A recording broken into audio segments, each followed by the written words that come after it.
अस्सलाम वालेकुम नाज़रीन, उम्मीद करता हूँ कि आप सब खैरियत से होंगे। और जैसे कि आपको पता है कि आपको नई नई रेसिपी देने के लिए शेफ़ इस्लामुद्दीन आपके पास हाजिर है। और रोज़ाना मेरी कोशिश होती है कि रोज़ाना मैं आपके लिए कोई ना कोई नई रेसिपी आपको देता रहूँ। तो आज की जो रेसिपी है वो है मेरी मगज़ फ्राई। तो मगज़ फ्राई के लिए मैं आपको इंग्रेडिएंट दिखाता हूँ कि क्या क्या है, तो वो देख लें, फिर उसके बाद आपसे बात होती रहेगी और काम चलता रहेगा। बिस्मिल्लाहिर्रहमानिर्रहीम। नाज़रीन, जैसा कि आपको पता है कि आज की मैंने आपको बताया कि मगज़ फ्राई बना रहा हूँ। ये मेरे पास तकरीबन 1.5 पाव प्याज है और ये आधा किलो टमाटर का, जो मैंने आपको याद होगा कि मेरे, अगर आप देखेंगे तो मेरे लिंक में आपको नज़र आ जाएगा, जो मैंने टमाटर की प्यूरी बना के दिखाई थी। ये वो टमाटर की प्यूरी, ये तकरीबन आधा किलो है।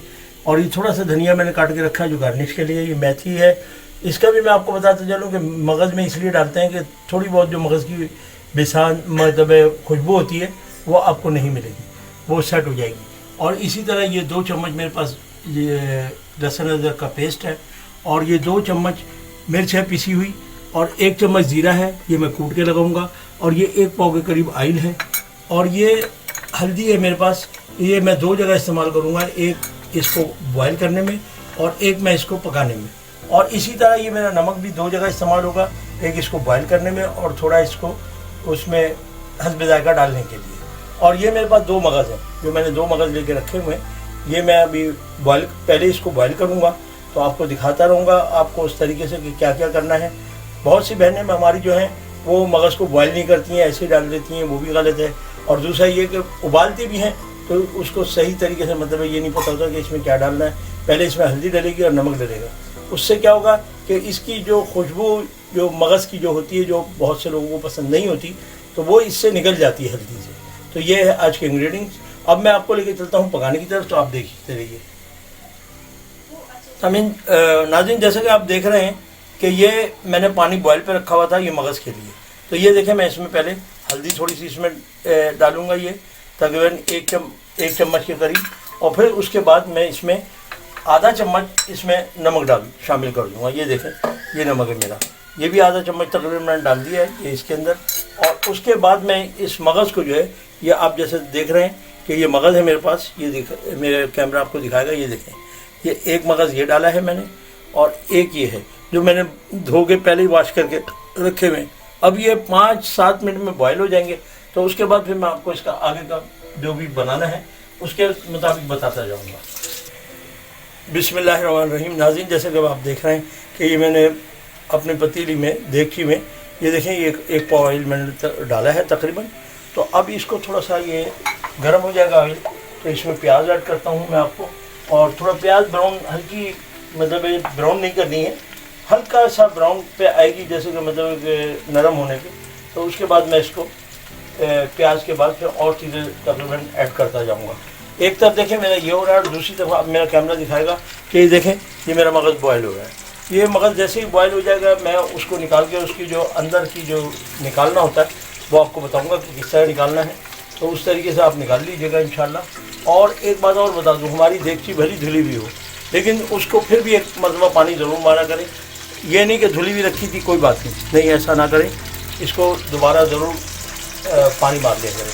और तीसरी ये कि आप जब भी काम करें तो अपना हाथ बहुत अच्छी तरीके से वॉश कर दिया करें, क्योंकि हाथों का काम होता है और हाथों में कोई चीज़ ना लगी हो या कोई ऐसा जरासीम ना हो। तो उसके लिए आप पहले जो है अपने हाथ वॉश करें अच्छी तरीके से, फिर उसके बाद पकाने के लिए छोड़ दें। तो ये अभी आप देख रहे हैं कि मेरा ऑयल हो रहा है। तो जैसे ऑयल होता है तो मैं आपको फिर प्याज डालता हूँ, फिर उसके जो तरीक़ाकार है वो आपको बताते चलूँगा। बिस्मिल्लाहिर्रहमानिर्रहीम। नाज़रीन, जैसे कि आप देख रहे हैं कि ये मेरा ऑयल हो गया और मैं इसमें ये प्याज मैंने डाल दी है। ठीक है, ये प्याज मैंने इसमें ऐड कर दिया। अब इसको थोड़ा सा मैं नरम करने के लिए चलाता रहूँगा ताकि ये नरम हो जाए। जब ये नरम हो जाएगा प्याज, तो फिर इसके बाद मैं और मसाले इसमें ऐड करता जाऊँगा और आपको दिखा दूँगा। फिर उसका मसाला भून लूँगा, और जब ये मसाला भुनेगा उसके बाद जो है मैं मगज़ की भी जो मैं करूँगा वो भी आपको दिखा दूँगा। तो आप देखते रहें, इंशाल्लाह आपको बहुत मज़ा आएगा। और खाने में भी इंशाल्लाह मेरी ये कोशिश होती है कि मुझे कोई चीज़ बाहर से ला के इस्तेमाल ना करनी पड़े, क्योंकि बाहर के मसालों से तो हर कोई तैयार करता है, अपने मसालों से तैयार करना एक फ़न है।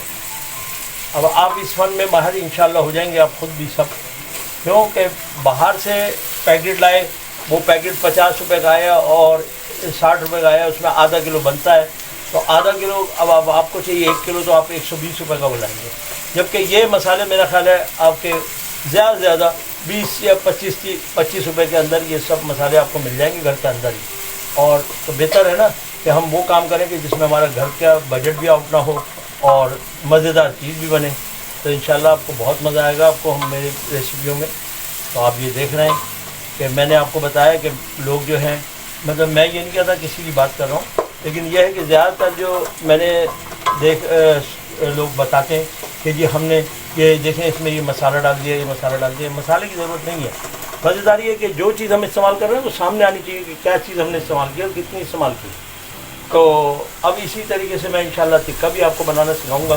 तो टिक्के में भी जो मसाला बनता है वो आप ख़ुद बना सकते हैं। टिक्का मसाला बाज़ार से लाने की ज़रूरत नहीं है, क्योंकि एक शेफ़ हूँ अल्हम्दुलिल्लाह, और मुझे इस बात पे फ़ख्र है कि मैं हर चीज़ जानता हूँ। और मैंने जिस वक्त ये काम सीखा है उस वक्त मैं आपको बताते चलूँ कि कोई चीज़ ये मसाले, टिक्का मसाला या ये मसाला या कौरमा मसाला या कढ़ाई मसाला, कोई चीज़ बाहर से नहीं मिलती थी, हमें ख़ुद तैयार करनी होती थी और अपने ही मसालों से हम सारी चीज़ें तैयार करते थे। तो आज भी हमें अपने जहन में और आज तक हमें याद है और आज भी हम वही इस्तेमाल करते हैं। नाज़रीन, जैसा कि आप देख रहे हैं ये प्याज मेरी अभी हो रही है। और इसी के साथ मैं आपको एक और मेरे एक दोस्त हैं, उन्होंने ये सवाल किया है कि जी आलू में आपने क्या डाला है सिगार बनाने में। तो मैं उन भाई साहब से अर्ज़ करता हूँ कि मैंने आलू वड़े की रेसिपी दी थी, जो कि इससे चंद दिन पहले चली है। तो आप मेरे लिंक्स में अगर देखेंगे तो इंशाल्लाह आलू वड़े में मिल जाएगा आपको। तो वही आलू वड़े की रेसिपी है, सेम मेथड है। सिर्फ करना क्या है, आपने सिर्फ उसको गोल बजाय बनाने के उसके आपने सिर्फ रोल बना के और उसको सिगार की सूरत दे देनी है। तो ये है मेरी आज का, मैंने आपको बता दिया आपको। और मैं बहुत शुक्रगुजार हूँ कि आप लोग मेरी चैनल को बहुत गौर से देख रहे हैं और मेरे से क्वेश्चन भी कर रहे हैं और मुझे बता भी रहे हैं। बहुत शुक्रिया। नाज़रीन, जैसा कि अब आप देख रहे हैं कि ये मेरा प्याज देखें, ये हल्का ब्राउन हो चुका है। और अब इसमें मैं जो इस्तेमाल करूँगा वो है लहसुन अदरक का पेस्ट। ये देखें, ये मैंने 2 चम्मच लिया था जो कि मैंने आपको बताया, और ये देखें मैंने इसमें डाल दिया और ये मैं इसको भून लूँ।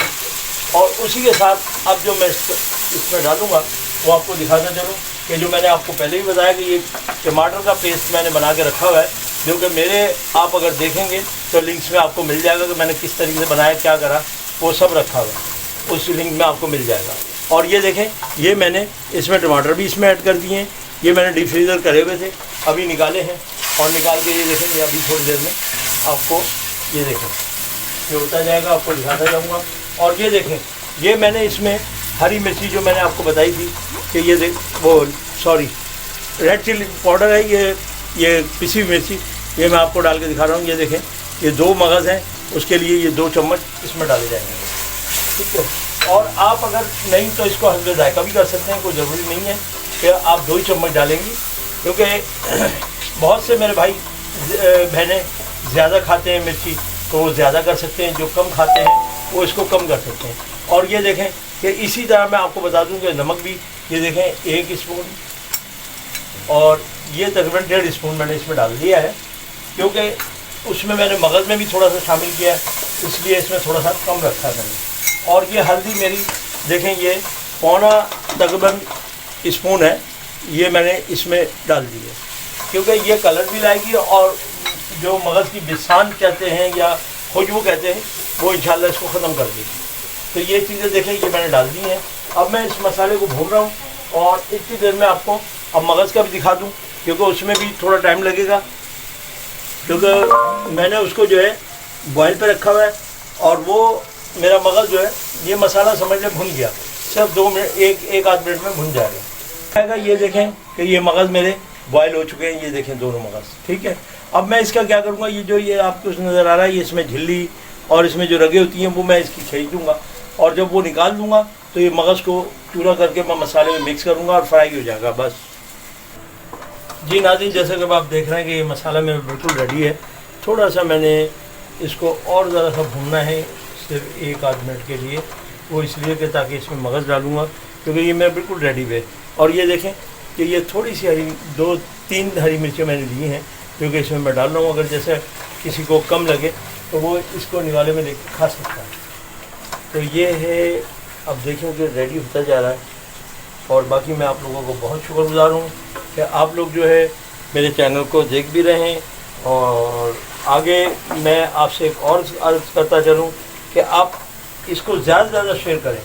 जितना शेयर करेंगे उससे ये होगा कि लोगों का भला होगा। और आपकी कोई दोस्त हैं, रिश्तेदार हैं, उनको करें ताकि उनको एक इजी रेसिपी देखने का मौका मिले और वो अच्छी से अच्छी चीज़ बना के घर में अपने घर में खा सकें। और दूसरी बात, और एक बात बता दूं कि आप होटलों से जो मगज़ लेते हैं उसमें ज़्यादातर रेस्टोरेंट की बात कर रहा हूँ, तो रेस्टोरेंट वाले क्या करते हैं, एक मगज़ लिया उसमें 2, 3 या 4 अंडे भी डाल देते हैं। तो उससे क्या होता है, आपको ये पता नहीं चलता कि ये मगज़ है या अंडा है। तो वो इसलिए कि उनका कारोबारी है। आप और मैं कारोबार नहीं कर रहे हैं, हम सिर्फ घर के लिए इस्तेमाल कर रहे हैं। ये देखें, मैंने ये इसमें मगज़ सारा साफ़ करके और डाल दिया है। ये देखें, अब इसके अंदर मैं इसको अच्छी तरह मिक्स करूँगा और जो बड़े पीस हैं उनको मैं यहीं पे थोड़ा सा छोटा कर दूँगा। ये देखें, तो क्योंकि ज़्यादा छोटा भी करना जो है वो अच्छा नहीं लगता कि ज़्यादा छोटे छोटे पीस हों, वो तो मतलब इतना बड़ा होना चाहिए तो जो निवाले में आए तो पता चले कि हाँ भाई मगज़ खा रहा हूँ। तो अब आप ये देख रहे हैं कि ये मैंने इसके पीस भी छोटे छोटे कर दिए हैं। अब इसको बस सिर्फ एक 5 मिनट लूँगा मैं आपसे, और 2 से 3 मिनट लूँगा। 2 से 3 मिनट में इंशाल्लाह ये बिल्कुल रेडी हो जाएगा। ये देखें, ये कामरान ईशा हैं, इन्होंने भी बहुत तारीफ़ की है और मतलब बहुत अच्छा कहा है, और ये भी चैनल को देख रही हैं। तो इंशाल्लाह आपको मैं बहन बेटियों को अपने अर्ज़ कर दूँ कि मैं इंशाल्लाह आपको अच्छी से अच्छी रेसिपी बना के देता रहूँगा। और इसमें लाइबा अकील साहिबा हैं, इन्होंने भी कहा है कि वाह बहुत अच्छे लगे इनको ये रोल मेरे। तो ये रोल क्या है, ये सिगार है। मैंने बताया कि आपको पोटैटो सिगार है ये, और इंशाल्लाह वक्त मिलेगा क्योंकि अब ईद की जब तैयारी होगी उसमें मैं आपको सिगार दूसरे भी बनाने सिखाऊंगा कि जो इससे मुख्तलिफ होंगे। तो ये अलग अलग चीज़ें हैं। ये तो रमज़ान के हवाले से मैंने पोटैटो सिगार दिया। ये देखें, अब मेरा ये जो है मगज़ बिल्कुल रेडी है। ये देखें आप, अब इसकी खुशबू भी बहुत प्यारी आ रही है। सिर्फ अब इसमें 1 मिनट की ज़रूरत पड़ेगी आपको कि ज़ीरा पीस के लगाना है और धनिया और मेथी लगानी है, वो मैं भी आपको लगा के बताता हूँ। देखें, जैसे कि मैंने आपको बताया था कि ज़ीरा मैंने डालना है। ये देखें, ये ज़ीरा है, इसको मैंने हल्का सा कूट लिया ताकि ये थोड़ा सा खुशबू भी पैदा करेगा, और दूसरी बात ये कि आपके जब बाइट में आएगा तो बहुत अच्छा लगेगा। और ये मैंने मेथी जो आपको बताई थी कि थोड़ी सी मेथी मैंने ली है, कसूरी मेथी, वो इसलिए कि एक तो इसकी खुशबू बढ़ जाएगी, और दूसरा ये कि जो थोड़ा बहुत आपको महसूस होता है कि मगज़, बहुत से लोग कहते हैं मज़ा नहीं आ रहा यार, इसमें बेसान सी आ रही है, खुशबू सी आ रही है, तो उसके लिए ये मैंने आपको बताया कि आप इसको इसमें जो है ना, जब ये मेथी डाल देंगी तो इंशाल्लाह वो भी ख़त्म हो जाएगी। वैसे तो जो मैंने बॉयल किया है उससे ही काफ़ी निकल जाती है, लेकिन फिर भी थोड़ी बहुत होती है कि जो लोग घरों में पसंद नहीं करते, हमारे भाई या कोई खाने वाले, तो उनके लिए है। ये देखें, अब मैं इसमें ये धनिया है, ये देखें, ये इस तरीके से मैं थोड़ा सा ये लगा दूँगा। आप देख रहे हैं ये धनिया मैंने लगा दिया। अब मैं इसको इस तरीके से थोड़ी देर चला के, और ये समझ लें चूल्हा मैंने बंद कर दिया। अब इसका पकना हो गया ख़त्म। अब मैं सिर्फ इसको गार्निश करके आपको दिखाता हूँ, और आप देखिएगा और फिर मुझे ज़रूर बताइएगा इंशाल्लाह ये रेसिपी कैसी लगी, कैसी क्या है।